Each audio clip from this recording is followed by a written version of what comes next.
Hello, hello, hello. I hope that this finds you well. Welcome to part 5 of our series this week, Zen Tools to Help You Sell More, Insights and Ideas to, there's something at the end of that I always forget. It's all right. Hello, if you are live, thank you for joining us on this Friday morning. If you're watching the recording, I hope you're having a fantastic day, night, afternoon, evening, whenever and wherever you are. And luckily, my wife does not have work right now. So I've got about 15 minutes that will be Liam free. For those of you who are regulars, you know that often my son Liam makes an appearance on the 5th part of each of our series, just because I'm usually watching him on Fridays. But again, we got about 15 minutes. Boom, we're going to jam through it. And I'm excited to wrap up this series on using Zen tools to help you in your day-to-day sales life, business life, and maybe even beyond into your personal life as well. So thanks for being here. Hey, Adam, thanks for showing up. And I appreciate the kind words, but I am far from a Zen master, which is, again, kind of why I love sharing these tools. They're things I've been working on for a long time, have been very useful for me. But I am still very much on the journey and practicing with these tools. Just to let you know, we are going to be coming back next week for another 5-part series, 11:30 Central. Next week, I am looking at 5 authors. They're non-sales authors and really non-business authors that I do think salespeople and business owners should read, should know about. Kind of like we've been talking about some Zen ideas that have been really useful for me over the last, almost 2 decades. We're going to look at some authors that don't necessarily get a lot of, notice in the sales world. Some of them do, but some definitely don't. And I want to talk about some of the ideas that I've pulled from those and brought them into the sales world. And I think you're going to really like it. I'm a big nerd, always like talking about books. And if there's any books that you think have been really impactful for you, feel free to share them with me. Let me know. Throw them in the comments, talk about, or send me a message. But let's wrap up this Zen journey. So we're part 5, and so to kind of look at what we've gone through already, we started part 1 looking at following the way, the idea of not divorcing ourselves from our current circumstances, especially in today's environment with the global pandemic, not going, well, eventually it'll get back to normal, but I'm in a holding pattern right now. Instead going, no, this is part of my life. This is part of the journey that we're on. Part 2, we looked at impermanence and the power of realizing that, we shouldn't attach to things because they're going to change. Then we looked at Wei Wu Wei, effortless effort, or non-action action, and really a way of focusing and not trying too hard to be successful. Sorry, Heather and Katie. Okay, awesome. I will Indistractable and Into the Wild. Thank you for the recommendations. Well, I don't know if we'll be able to throw them into next week's series, but I'll check them out. And then yesterday, step 4, we looked at mindfulness and the power of really paying attention to the present moment. And I think mindfulness and paying attention is definitely a topic that's similar to what we're going to dive in today, in that nobody denies the value of mindfulness. Nobody's like, no, that's not important, but it gets paid lip service, right? We go, oh yeah, it's totally important. I should really be more mindful. And then we just, kind of zone out and go through life, often kind of like a zombie, or just dive into our phone again.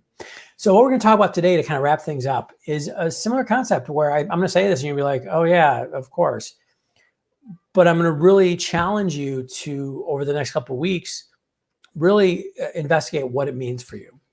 And the concept we're going to wrap up with is interconnectedness, or interrelatedness, interdependence. However, whatever word you want to use, it's all the same idea, right? The idea that there is this connection, this bond between all of us, right? And whether that's on a macro scale, like all of us in the world, or even just all the people that you meet in your day-to-day life, or really all of your actions right? In a day-to-day way. There's this concept called karma, which you might have heard of at some point. Definitely one of those ideas that is kind of taken from Eastern philosophy, plucked out of its context, and talked about by Westerners and definitely Americans in completely incorrect ways, or not with a level of non-understanding. And karma, again, is something we could talk about for a long, long time. But karma, very simply, just means action. And so one of the things that you can use karma, or the idea of karma as, is to understand that when you take an action, there is a repercussion to it. There's a consequence. Even if you want to get scientific about it, for every action, there's an equal and opposite reaction, right? And so when we look at interconnection, though, it's this idea of like whatever we put out has an impact on ourselves, the people directly around us, and then that ripples out into the greater world. And boy, what a wonderful / horrible reminder that we really are interconnected. I'm sitting in my house, in my home office, and I'm not leaving because of something that happened, on another continent, right? And because of actions and things that happened between the virus, first showing up, and right now, because of that, this is the way that I have to respond to it. Now, I'm at this point not putting judgment on anything that happened between it coming about and being in the situation, right? That's for, you want to grab a beer sometime, we can chat about that. But it's understanding that there's a series of causal steps that got us to here.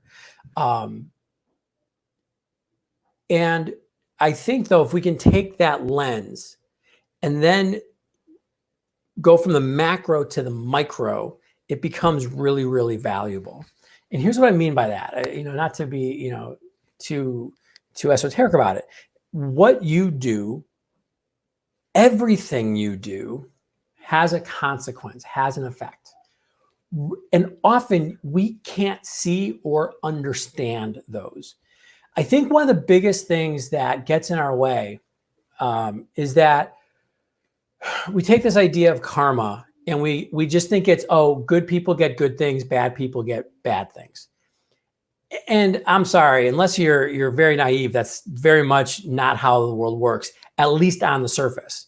And for example, by the way, if you want to, go back to the, karma is actually a concept that comes from, more like Hinduism. It's very rooted in the Indian world, and the Indian worldview. And karma is not something that happens in this life. It's not like you do something bad, you yell at your kid and then you get, cut off in traffic. No, they're looking at the scale of like thousands of lifetimes. So you might not even get the repercussion of that effect and for way down the line. So that's why we got to be very careful when we look at karma and interconnectedness. Is just I do something good things happen to me, vice versa. But rather it's understanding that as we go through our day, as we go through our life, what we do put out in general will come back to us. And conversely, as things are coming back to us, if we don't like them, we have to go, well, where did that come from? Zen is just one line of Buddhism, right? Some of you are probably very familiar with Tibetan Buddhism, or kind of familiar, the Dalai Lama. It's a different strain, by the way. There's actually quite a few differences between Tibetan Buddhism and Zen Buddhism. I mean, we just think it's all one thing, but I mean, that'd be like somebody saying, a Catholic, a Calvinist, and a Baptist. They're all Christian. They're all the same. A little different, especially if you go to their services on Sunday. But in Tibetan Buddhism, it's very well developed, this idea of like, whatever you do has almost an immediate effect. In fact, if one of the things that you're trying to do is train your mind and get disciplined, so that you become very aware of that your present circumstance has been driven by you, right? It's not like a surprise. And I think this is really good to look at in the lens of what we considered yesterday with mindfulness, because mindfulness, again, is this idea of paying attention. I don't think anybody who's watching this live, or if you're watching the recording, is like, oh, I don't think that what I do has any real effect on my life. I think that, it's completely separate. I think all of us would agree that in some way, shape, or form, the way we show up in the world, that has some effect on what's mirrored back to us. But we keep forgetting that. And because of that, we take a very myopic approach to the way we live our lives, and definitely the way we do business. Now, this has actually really influenced my idea of the sales Sherpa. And if you've read Hyper-Connected Selling, you'll know that I talk about this idea of position yourself as a sales Sherpa in people's minds. And if you haven't read it, go read it. I mean, it's on Amazon. You can get it on a Kindle version right away. Heck, if you want a copy of Hyper-Connected Selling, a digital copy, just shoot me a message. Pop it in the comments. Shoot me a message afterwards. More than happy to send you a PDF.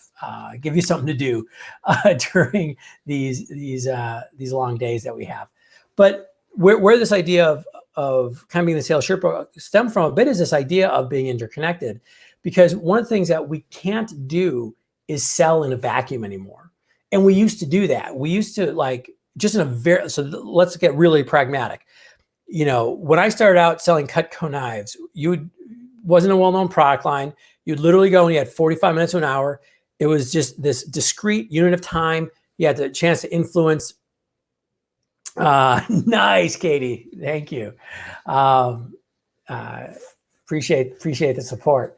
But you'd have this discrete bit of time to sell. And if you did a good job, they bought. If you didn't do a bad job, if you did a bad job or they didn't need it, they didn't buy.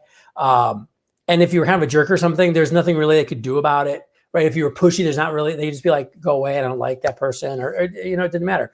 Now with social media, now with review sites, now what you do literally does have an impact. It comes back to you, whether you like it or not.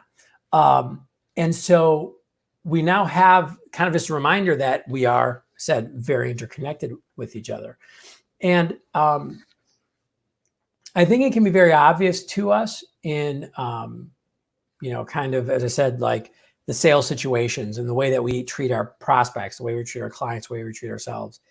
But, I'm going to challenge you in these next couple of weeks to even look more broadly than that. And just, this is, I guess, a little bit of an editorial comment, but, I think one of the things that's really challenging is I think about this every time I do have to, I have to throw away a plastic bag.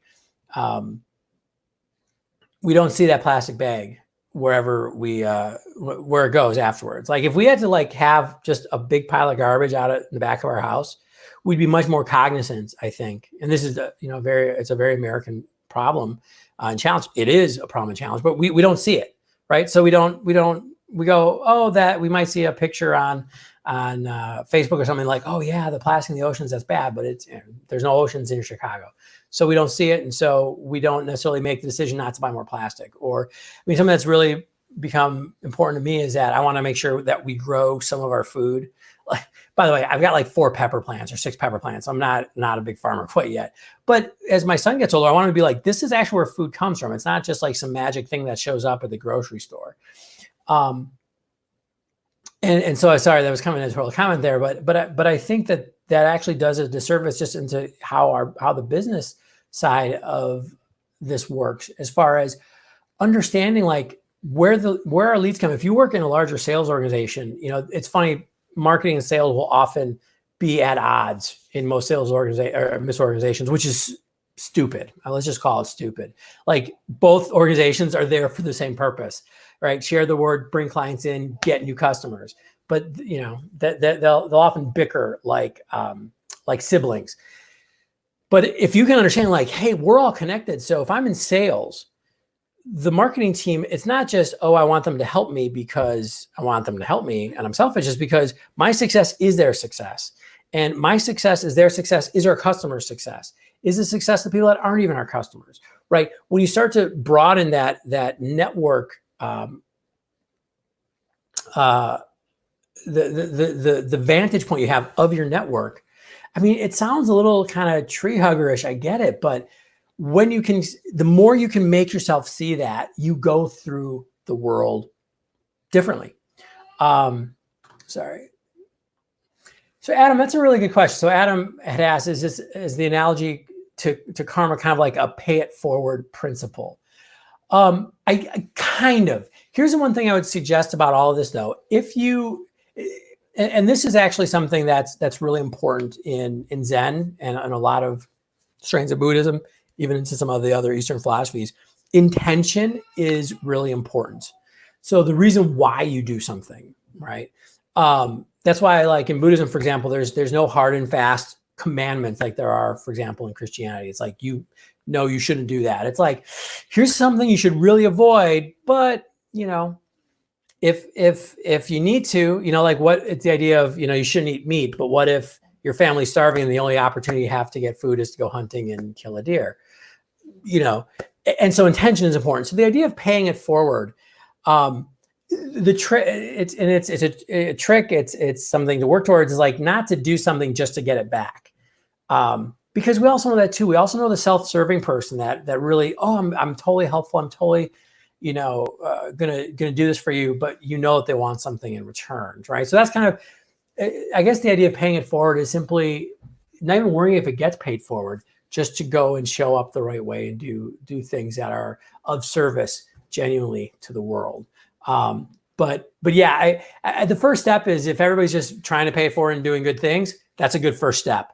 And then the next step after that is to, really make sure that our intentions are in line. And so the next couple of weeks, just try to bring awareness to the places where your actions are going to have effects. And maybe even, especially in the business, because here's what's going to happen right now is, and it's already happening. For people are freaking out. We work in, this place of panic, fight or flight. Clients, prospects, everybody's going to be like, And so when that happens, we get super defensive. We get super worried. And I'm not saying that you shouldn't be concerned and be focused on doing, taking care of your family and your business, but also make sure you take care of your business on a broader context. Why are we staying at home? There's a bunch of editorials here today. This is an opinion I have. I'm upset at this point in time that there's a lot of people who go, not a lot, but some who are like, well, the whole stay at home effort, the shelter in place orders, all that stuff. Well, that wasn't necessary because the numbers are lower. And you're like, dude, the numbers are lower because of that. Like, I have two elderly parents who have every comorbidity thing you can check, right? Like, if they get COVID-19, their prognosis is not good.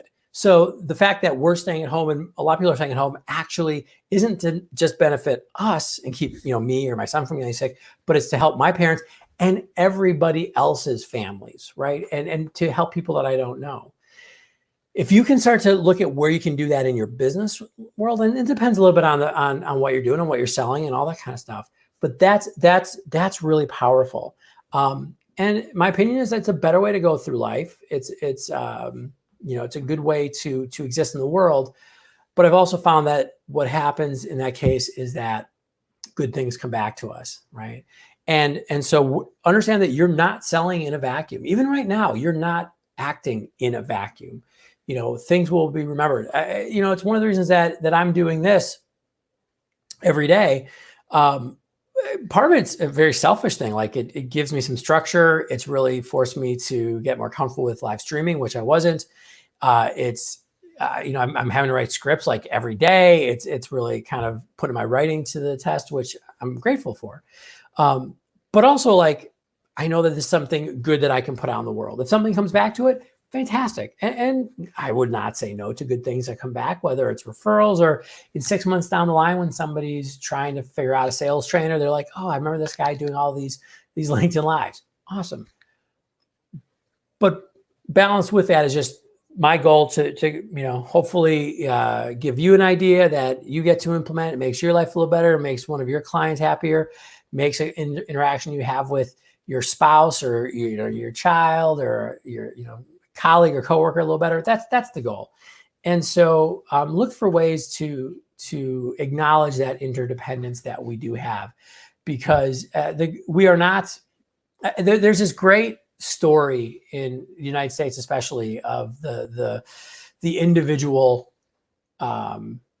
creator, like the individual who makes it happen, and it's a great story. It's a wonderful story. It's one of the biggest gifts and one of the biggest curses that American culture has created. And the reason why is because it has really empowered a lot of people, but also people buy into it. And the reality is the goal is not to be independent. Very few of us are. Like everybody who's like, oh, I'm a self-starter. Bullshit. You can just look at the long trail of people that help them out. Even if if you live in this country right now, and even if you're like, I'm a self-starter, I'm like, hey, 250 years almost of, democracy, of building roads, building bridges, educating everybody, even if it's just getting people to the point where you have customers who can buy what you're buying. I mean, we're not independent. The goal is also not to be dependent as well. I think the goal really is to figure out how do we work together to create something better for the future. So anyways, that's the last of my opinion there. Thank you. Thanks for joining me this week. I know some of you, this is your first time joining us. And again, thank you. If you've been watching the recordings after I've recorded this live, I appreciate that. For those of you who've been with us and are regulars, man, I totally appreciate you. Lets me know that, again, I'm not just yelling into the void, which sometimes it does feel like when you're just alone in a room talking to a camera. If there's anything I can do for you, for your companies, for anybody you know, feel free to reach back out. Shoot me a connection request. If we're not connected, shoot me a message. I do a lot of virtual work right now with organizations, running webinars, running moderating panels, doing one-on-one coaching, even over the Zooms, as my mom calls them. So if you know anybody that can help, please feel free to introduce us. If you are, by the way, selling in a solopreneur capacity, a small business owner capacity, maybe a solo service provider capacity, I do have a coaching group called the D-Fish Selling Launchpad. We meet twice a month, and our next call is next Thursday. In April, I'm opening those calls up for free. So if you'd like to join us for that group, it's a really great group of professionals. There's some training, there's some coaching, just some general camaraderie. Please reach out to me. Would love to have you join us, said at no charge next week. And I think that's it. Oh, I have an email newsletter. I don't know if you're on that, great. But once a week, I send out something that's going to be helpful, whether it's in the professional development realm, in sales, networking, LinkedIn, marketing. And I just send one out a week. I think it's pretty useful. So if you're not on that list, just ping me on LinkedIn, say, hey, add me to the list, give me the email address. We'll make that happen. And today and this weekend, I mean, it's tough. We're at the end of week 5 here in Chicago of staying inside. I'd love to be able to go out to a restaurant or a bar or just somewhere, but it's important that we make sure we shelter in place, that we take care of the truly vulnerable. So don't go out unless you have to. And if you do have to, please make sure you're saying thank you to the delivery drivers, the postal workers, the bus drivers and train conductors, the people who are making this country run, the people at the restaurant, even if you're getting delivery, somebody had to show up and put that food together, the grocery store workers, of course, everybody on the front lines, say thank you to them. Just acknowledge the true interdependence that we do have. And it's important that we do that. And until we talk again, be patient, be kind, and take care of one another. So thanks, everybody. Have a great weekend. Bye.